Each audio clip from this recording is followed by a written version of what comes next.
الحمد للہ رب العالمین۔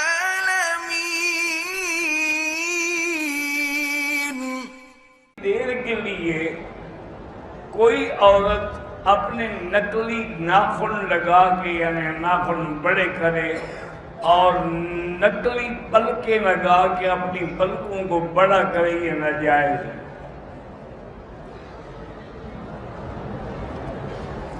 ہاں، اگر بھاموں میں کوئی زائد بال ہے جو عیب گل ہے اس کو نکال سکتی ہے۔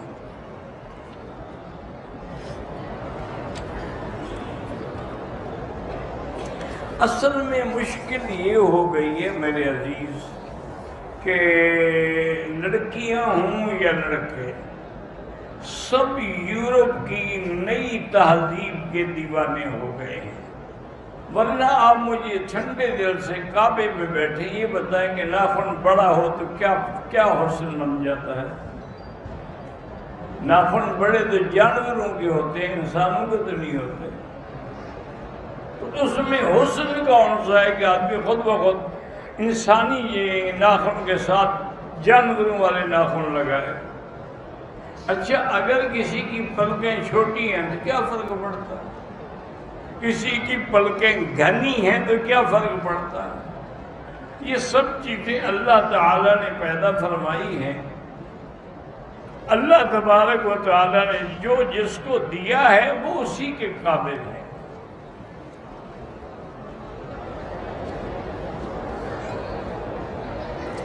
اگر ہوٹل میں کھانا بنانے والے عیسائی یا ہندو وہ کھانا بنا سکتے ہیں،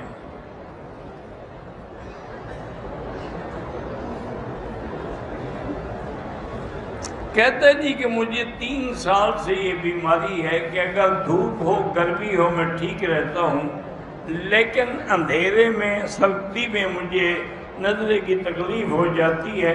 بہرحال کسی حکیم سے رجوع کریں، ورنہ ہر بیماری کے لیے سب سے مجرب عمل جو ہے وہ سورۃ فاتحہ ہے، کیونکہ فاتحہ شافیہ ہے، فاتحہ کافیہ ہے۔ اس کو 7 دفعہ پڑھ کے خود پانی پہ دم کر کے پی لیا کرو ہر نماز کے بعد۔ برزخی زندگی میں بھی وہی انعام ملیں گے جو اللہ چاہیں گے۔ داماد کو زکوٰۃ دے سکتے ہیں۔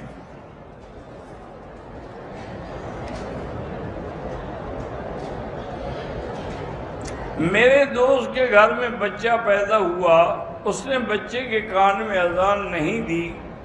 کیا جب بچہ پیدا کان میں اذان دینا سنت ہے؟ نہیں دی تو اللہ ہدایت دے۔ نسوار یا سگریٹ سے وضو ٹوٹ نہیں جاتا، لیکن بدبو والے کو حکم ہے کہ مسجد میں بھی نہ آئے، پہلے منہ صاف کرے۔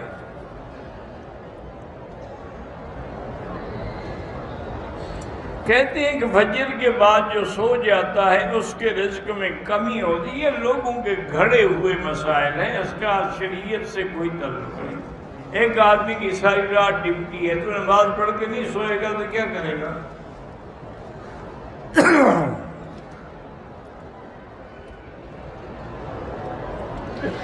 میں رابعہ میں ہوں، اللہ آپ کو استقامت نصیب کرے۔